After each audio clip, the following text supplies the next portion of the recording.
I'm Sarah Hickner. I'm an author and a mom and a horse girl and a Christian. And thank you all so much for having me for today's meeting. Today, we're going to talk about selling books from a table.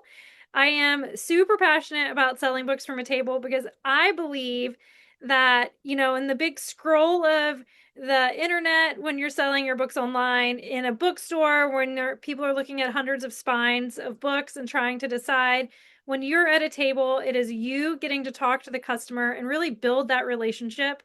And so I think our sales are much higher and the payoff is much higher because we're building loyal customers when we meet them at a table. They're excited to support us because they know us.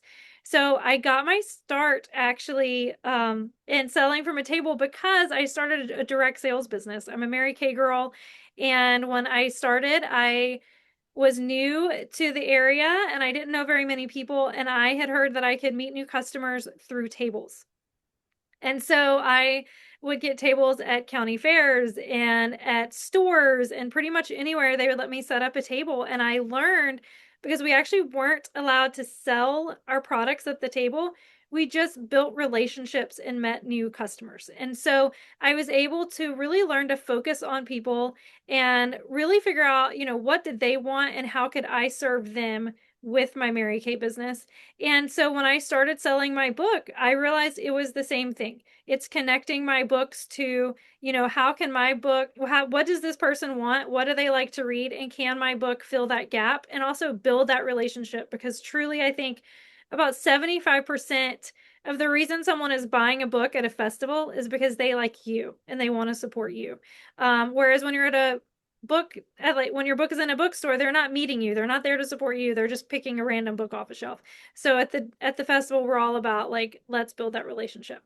So today we're going to talk about 3 different things for how to really sell from a table. And I do have a course, and so if you're interested, it's on my website, liveridelearn.com. And the course is just $20 and it goes into even more detail of like what to wear, what to say, all kinds of stuff. When you're at a table, you're able to build a relationship, and people are really buying the book because of you more than anything. I have done many tables, and one of my book tables, when I learned this very, very deeply, was my one of my friends was going to go share a table in Kentucky with me. I had gathered a group of friends, and we were all meeting in Kentucky, this big horse event, because there's horses in all of our books. And one of my friends couldn't go. And so she sent me with a box of books, and she still paid her part of the vendor fee. And so I wanted to make sure that she got at least her money back. And so we were at this big setup, and I would sell my book, and then I would turn, or even when people weren't interested in my book, I would turn and be like, and my friend Katrina's book, and I would tell all about Katrina's book. Every single person I talked to, no one bought Katrina's book the whole week. They only would buy like my books from me because they were excited to support the author. And so when you're doing a book table, a book festival kind of thing, like I would say 75% of the reason people are buying a book is because they're excited to support you. They are buying into your dream and your vision that you had with your book, and they're ready to support you. And so, we're going to talk about some basic ways to help with this, basic ways to build that relationship quickly to help you kind of draw people to your table. Because when you're at a book festival, it's this huge long street or ballroom or whatever it is. It's just big and long, and there's 100 different authors. And so how are you going to draw people to your table? How are you going to build that relationship and then make the sale? So I'm going to just tell y'all up front, I do have a little course that dives deeper into this. And it's only like $20. I made it super cheap because I was like, I'm an author. We have a billion expenses. So I wanted to make it affordable for people. So today we're going to talk about 3 key things, but if you want more information, I do have a course. And I'll tell you how to find it. So the first, but another thing I want to share about tables that I love about tables is that it's a book table is going to open you up to so many more opportunities than just having your book in a on a bookshelf or on Amazon or whatever online bookstore or in-person bookstore. When you are in person, you're building these relationships. And so some of the cool things that I've seen happen is I've gotten a couple speaking gigs from doing book tables because people came and they talked to me and they heard my passion about my book and they were excited about my book. And then, like a year down the road, I get a phone call. Hey, we have a women's conference coming up. We would love to have you be our keynote speaker. I have been invited to book clubs and my book has been featured. I've had it just been invited to other events. Like one thing when I first started this book journey, I remember thinking, why are there no local events for authors for us to sell our books? What I didn't realize was there were plenty of local events. I just didn't know how to find them. And so by doing that in-person event, I was able to build relationships with other authors. And then I got invited to the next event and the next event. And so it kind of gets you in where you're meeting new people and you're getting into this network. When the first year that my big book Finding Gideon came out, I was on the road a ton. My online sales were better than it was the best year they've ever had because I was in person and then so people were seeing my book everywhere. And so it was making those sales build upon themselves. And then also a really cool thing is I believe I have a higher percentage of reviews per reader because when you build that relationship in person, they know you, they want to support you. And so they're more likely to leave a review, which we all know Goodreads, BookBub, Amazon, all these places are really key places for reviews. It helps you get more readers. And so that's been really huge. So I am a big advocate of in-person sales, and I love that y'all are working towards going to the Louisiana Book Festival together. And so we're going to jump. My daughter has a question for me. She's getting ready to go to her school play. So let me answer her question. Yes, Ezzy. Is it 12?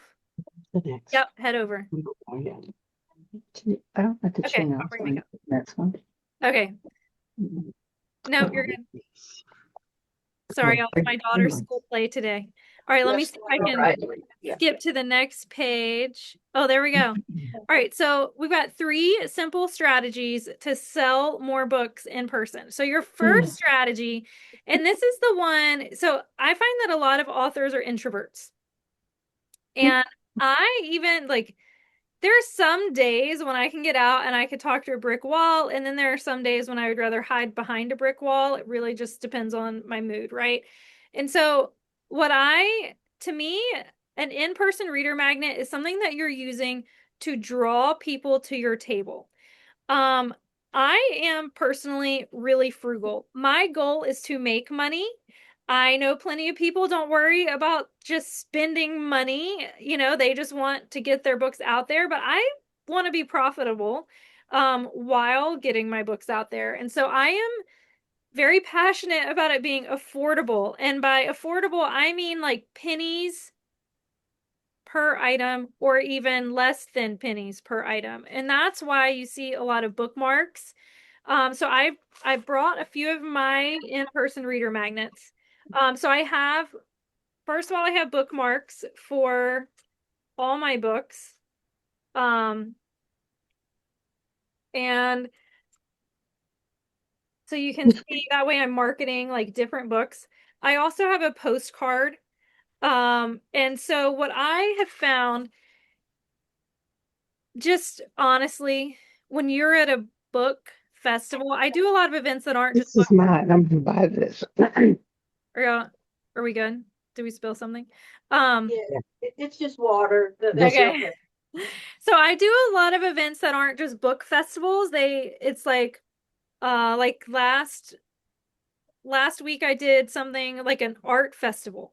I was like, well, I'm an artist. You know, I'm a word artist. And so I had a table. And so when I'm at a That makes a lot of sense. Yes. Yes, Yeah. and sometimes like wineries here will have just like local vendor fairs. And so, you know, you're there next to the Scentsy girl and someone making cowboy hats and you're there with your books. And so I do a lot of things like that aren't necessarily just book specific. But when I go to book specific events, I'm going to be totally honest. If you have a bookmark, it better be the coolest bookmark in town because someone is going to go to that event and they're going to leave with 100 bookmarks. At something Yeah. like Louisiana Book Festival, they're going to leave with so many bookmarks. So you either come up with something unique that's not a bookmark, or you come up with the coolest bookmark in town. So, like some ideas that I've seen, one lady, I can actually, okay, hold on. I'm just going to leave you for a. All right, so we've got 3 simple strategies to sell more books in person. So, your first strategy, and this is the one, so I find that a lot of authors are introverts. And I even like, there are some days when I can get out and I could talk to a brick wall, and then there are some days when I would rather hide behind a brick wall. It really just depends on my mood, right? And so, to me, an in-person reader magnet is something that you're using to draw people to your table. Um, I am personally really frugal. My goal is to make money. I know plenty of people don't worry about just spending money. They just want to get their books out there, but I want to be profitable while getting my books out there. And so I am very passionate about it being affordable. And by affordable, I mean like pennies per item or even less than pennies per item. And that's why you see a lot of bookmarks. So I brought a few of my in-person reader magnets. So I have, first of all, I have bookmarks for all my books. And so you can see that way I'm marketing like different books. I also have a postcard. And so what I have found, just honestly, when you're at a book festival, I do a lot of events that aren't just This is mine. I'm gonna buy this. are we good? Did we spill something? Yeah. It's just water. That's Okay. okay. So I do a lot of events that aren't just book festivals. It's like last week I did something like an art festival. I was like, well, I'm an artist. I'm a word artist. And so I had a table. And so when I'm at a That non makes a lot of sense. Yes. Yes, Yeah. I've even, and sometimes like wineries here will have just like local vendor fairs. And so, you're there next to the Cincy girl and someone making cowboy hats, and you're there with your books. And so I do a lot of things like that aren't necessarily just book specific. But when I go to book specific events, I'm going to be totally honest. If you have a bookmark, it better be the coolest bookmark in because someone is going to go to that event and they're going to leave with 100 bookmarks. At something Yeah. like Louisiana Book Festival, they're going to leave with so many bookmarks. So you either come up with something unique that's not a bookmark, or you come up with the coolest bookmark in town. So, like some ideas that I've seen, one lady, I can actually, okay, hold on. I'm just going to leave you for a second because I can see the bookmark. Okay. This lady was at the Louisville Book Festival 3 years ago, I think. She wrote a book about Babe Ruth. So this is her bookmark. Are y'all ready? It's a baseball bat. Isn't it so cute? And guess what? I kept it because it was so cute and unique. And it has the information in tiny print about her book. Let's see, The House That Ruth Built. It was a children's book, but we're a baseball family. And so I got 2 copies and I've kept her bookmark. So that's the key. If you're going to have a bookmark and you're at a book festival, it needs to be something unique. The lady next to me at that festival had guitar, like real guitar picks, because her romance book was about a country singer. And so she put guitar picks on her bookmark. And that was another really cool, unique thing because I don't play guitar, but there's something cool about a guitar pick. They're tiny, they don't take up space, and you just feel really cool when you have a guitar pick in your junk drawer. And so that I thought was a really fun item. But then the lady next to me at Louis on the other side of me, her bookmark was just like pictures of all her books. and it went in the trash bin. I mean, I'm just gonna be honest. Like it wasn't inspiring. It wasn't something that I kept. And so I have, because of like seeing stuff like this and watching my own habits of throwing bookmarks away, I work really hard personally to make my bookmarks feel like a gift. So like this one, it has a quote from the book, and then you turn it over and it says the title of the book and it has a QR code. Now, I don't know if this is good or bad. There's almost no information on this bookmark at all because I wanted it to feel like something someone bought at a bookstore, but it does have a QR code that they can scan to get my information. This one I did very similar. So on one side, it looks like it's just a beautiful quote, it's a beautiful bookmark. And then on this side, it has info about the book. Now, is my bookmark gonna win? If someone walks away with 100 bookmarks, are they keeping these? I don't know. I'm not sure if I've won that or not. But the goal is when you're at one of these big events, is you either want to give something you're okay with them throwing away, but it's very good information and might hook them, or you want to give them something unique. So another thing that I've made, and this one I know goes straight to the trash, okay? This is a postcard. It's the cover of Finding Gideon, and the back has information and it gives the synopsis. So this is the deal with this bookmark. I mean, not bookmark, postcard. I know it goes into the trash can with most people, but I have used it at a big event and I passed them out to everyone who walked by. Did you get your postcard? Did you get your postcard? Did you get your postcard? And I was handing out left and right. And these people hadn't made their buying decisions yet. And they were like, well, I'm going to go look around first. And I had many people loop back to me because they had the postcard, they read the synopsis, and it made them want to buy my book. So I know this one wasn't being kept, but I did see it work. Now, on another hand, I have a reader magnet. Not a single person signed up for my reader magnet from this QR code. Okay. So I probably passed out. Yeah, I'm coming. I've passed out like 1,500 of these. And I'm not sure anyone has gotten my reader magnet because of this part. So I'm not sure that that was worth the space that it took. Um, But there's other ideas that you can do for reader magnets. Like one lady, now, when you're at a big festival, when you're giving away hundreds, this would take some time. But this one lady took flyers that had information about her book. Her book was called Black Swan Impact or something, Black Swan something. And she made origami swans, and that's what she handed out. I'm sure she got really fast at origami swans. But like who doesn't want an origami swan, right? Like that was so cute. Again, it's gonna eventually get crumpled and end up in the trash, but it was such a cute thing that made you remember her book. Another fun idea is like a recipe card, or I actually had this idea when I was getting ready this morning. A so I've always thought a trivia card would be fun. So like if you have a baseball book, it could be trivia. If you have a faith-based book, it could be like a Bible trivia. But then I thought, what if we like took it a step further and you have a QR code and they could enter to win. So like, sometimes you go to the coffee shop and if you get the day's trivia right, you get 15 cents off your coffee or something like that. What if you did a giveaway? And so your card was trivia, and then they scan it and they enter their answer into a Google Doc that you made or something, and you collect their email. And then you just do a drawing out of Oh, all the wow. people who got the answer right, and somebody wins a free ebook or something.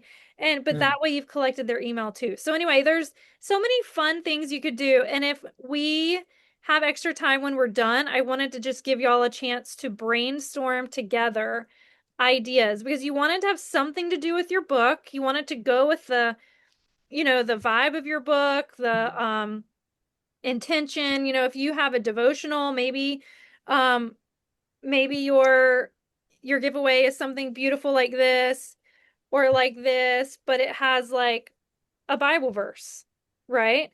Like I had the way, honestly, the design idea for this came from I have bought these beautiful bookmarks. I spent like $4 or something on a piece of cardstock. They probably got 1,000 for $90. And it had a part of a hymn, and it was beautiful flowers, and then a part of a hymn in the middle, and I paid for it, right? And I love them. They're in my Bible. They are my favorite bookmarks. And so I took a quote from my book that I knew would impact people and make them go, oh, wow. And I did a similar design as the hymns that kind of went with my book. And then on the back, I did promotional. So if you have like a faith-based book, that would be a really good one. Or you could have a frameable card, right? So it has your information on the back, but if they want, they can pop it in a picture frame and it could have a beautiful design and a Bible verse in it. So those are just some ideas. Again, if we have extra time, I would love for us to brainstorm because I'm all about finding the item that costs you next to nothing. Like I said, I spent about $100 for like 1,000. So you want it to cost you next to nothing per person, but you want it to be something that either sells your book or like sells your book now or sells your book down the road.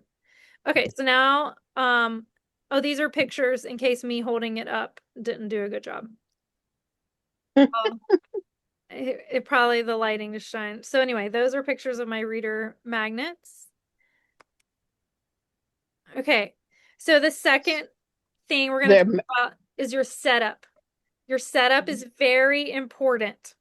Mhm. So the first thing I'm going to talk about is height. And I'm going to tell a little story with this.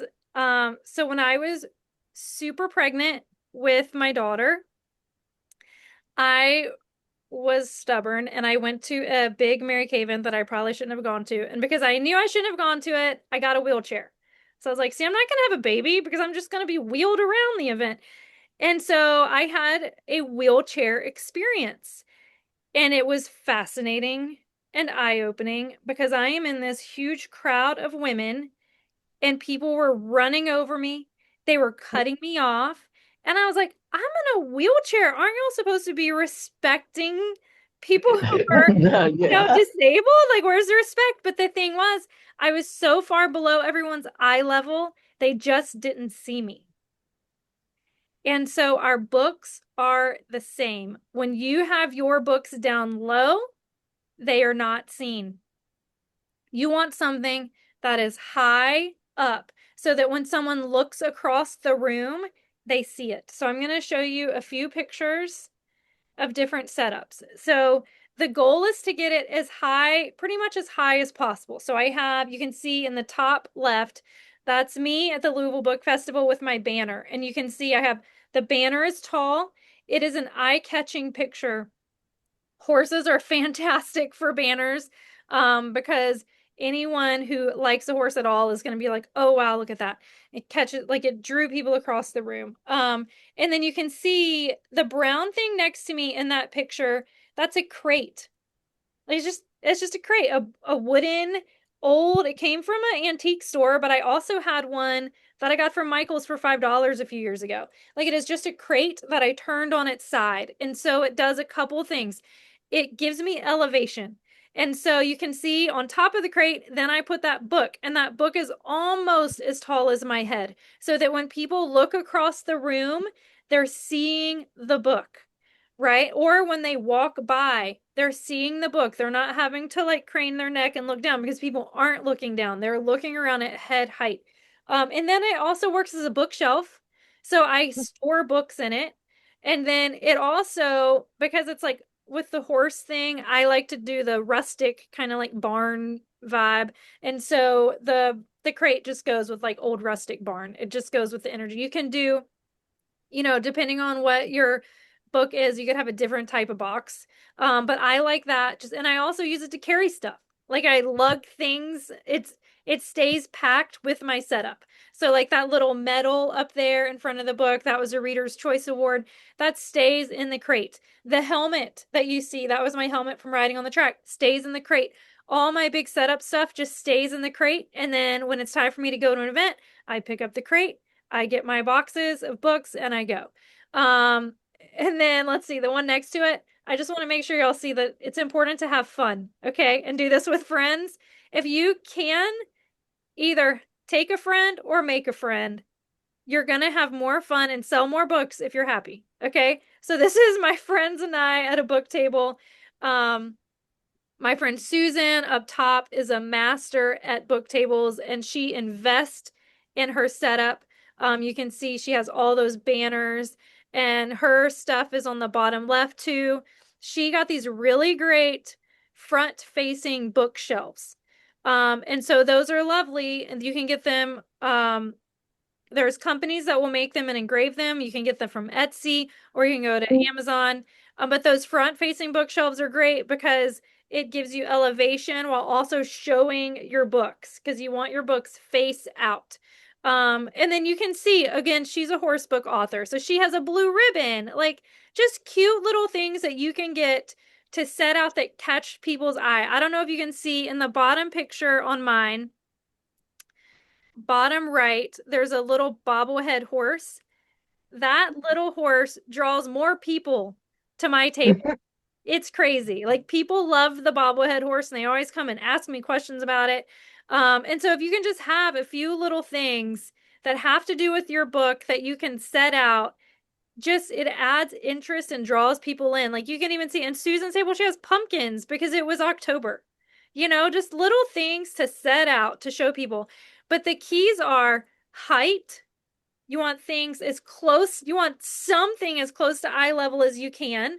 You can also get little risers for your tables that they make for like dorm room beds. So there are these plastic things at Walmart. It's a pack of 4 for like 20 bucks.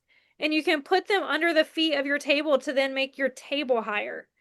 We also use stacked books. And so, Ooh, never would have thought of that one. right? You can Ooh. also stack books and then set a book on top of the stacked books. That's what I normally do for a quick setup.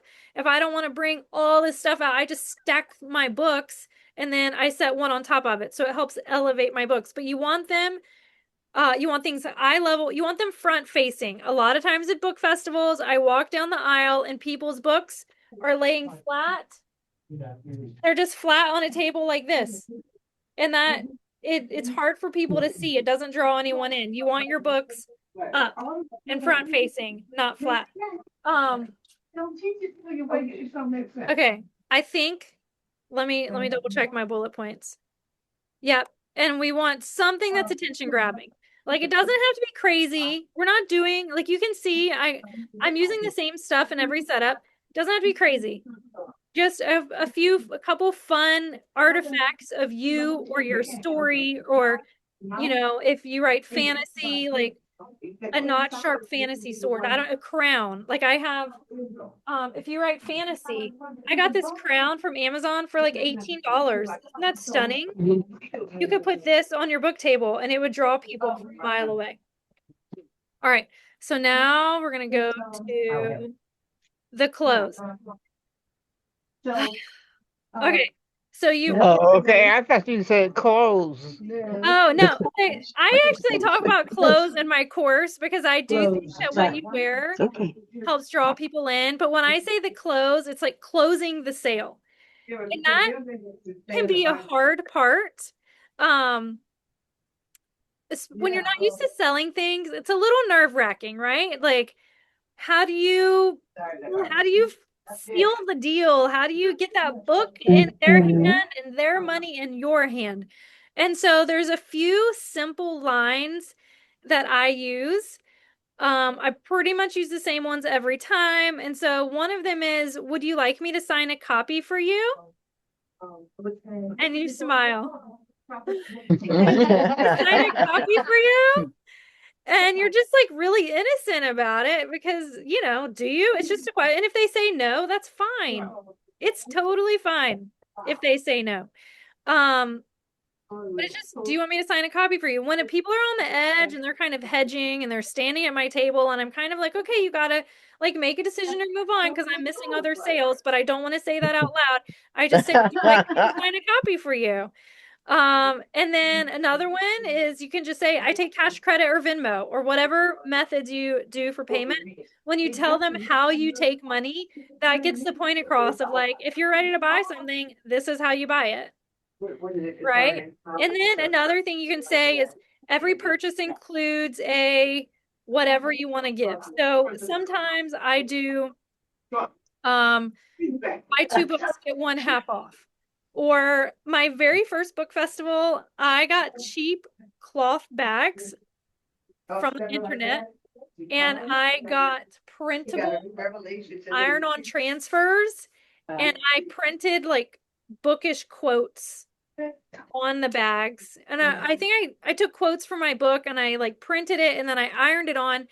The total cost per bag was about $1, maybe $1.50. Mm. And I'm profiting like $16 per book. So I felt like I could afford to give a gift with purchase. And so that actually helped me seal the deal because these people are at a book festival and they're buying all these books. I actually had people come back and buy a book just so they could get my bag.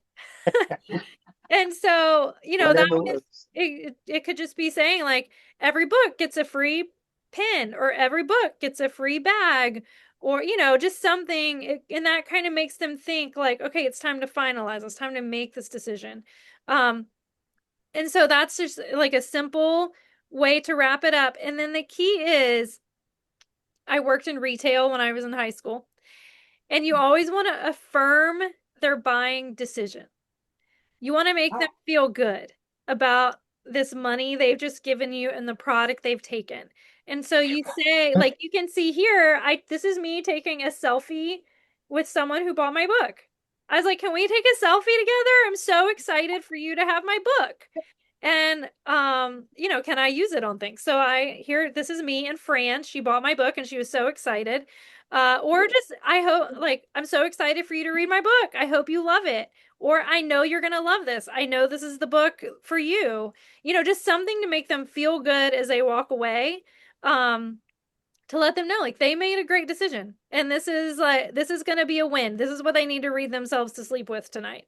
So that is the close. And I will say at a book festival, you want to make it as simple as possible. So I charge more for all my books at festivals because I round up to the nearest five. So they're either 10, 15, or 20. And that way, when people are paying with cash, I'm not dealing with ones, I'm not dealing with pennies. It is There you go. 10, 15, or 20. So this book right here, I charge for 20. And I even increased the price online so that I could, in good conscience, sell it for 20 in person. Um, but yeah, you want to make it nice and even because at some events, I don't know what the deal is. Maybe it's like horse people. When I do horse events, they hand me cash. I come home with wads of cash. And then some Mm. events, they pay all with credit card. And so if you don't have the Square app, I highly recommend the Square app. And I have to show you something I learned. So you can do a tap. If you have the Square app, you can do tap to pay on your phone. And it'll say like tap to pay. And I was always going like this, tapping. But what I learned is you're supposed to go like this at the end of your phone. Not like this, like this. So Yes. anyway, Okay. Square That app is one. amazing for taking credit cards. Let's see if I have anything else. Oh, bonus tip. Make eye contact with people. Okay? So my biggest pet peeve at an event, and when I was at the Louisville Book Festival, I took my friend with me and she did a test. And she went around at that book festival, they rent a ballroom. And so we're all just like at tables in rows and she wanted to talk to every single author and hear about every person's book. And she said about 1/3 of the people there were sitting at their table like this. Yes. They're Head looking down. at their phone, At the phone. they're, Oh. they're frowning, and Mhm. it gives off this energy that, like, I don't really like, it makes them intimidating. I don't really want to be here. Yeah. Right. And those are the same people who You're pack up bothering me. early and grumble their whole way out the door. Right. And so if you want to have a good experience, you've got to give the energy that you want to receive back. So, I mean, there will always be rude people, Mhm. but if you smile at them, they're more likely to smile at you. Back. Yes. Right. And so and I rarely sit at a book table. because it gives you this weird closed off energy when you're sitting. It makes it awkward for people to talk to you because they're standing over you looking down. So I wear my most comfortable shoes possible, and I stand almost the entire time. This is my friends and I, let's see in the pictures, my friends and I having fun at the Kentucky at a big Kentucky event. And then another Kentucky event, my daughter and I got matching shirts that we thought would be really funny and draw attention. So I am a big fan of wearing something that draws attention. You can see in that one table, I'm in a pink blazer. And the one in the middle, I am in a Watch Me Nay Nay shirt. This is funny, y'all. Watch Me Nay Nay, like the song, but it's a horse neighing. Anyway, and then the one on the right, I'm not wearing anything exciting, um, because this was my first big book table, and I didn't know about that yet. So I I wear pretty hats. Sometimes I'll wear a cowboy hat. Sometimes I have a very beautiful in the winter. I have a beautiful felt hat with a nice hat band. Um, Hats are very eye-catching because not a baseball cap, but like a hat, because not many people wear hats these days. And so when someone sees you wearing a hat, for some reason, you feel more approachable. I think it's because people who wear hats tend to be more brave and open to people around. And so when you wear a hat, people feel comfortable talking to you and it gives them something to talk about. So these are just some of my tips, but the key is that you make eye contact and smile, and then you get your little reader magnet and you say, "Did you get your postcard?" And that starts the whole thing.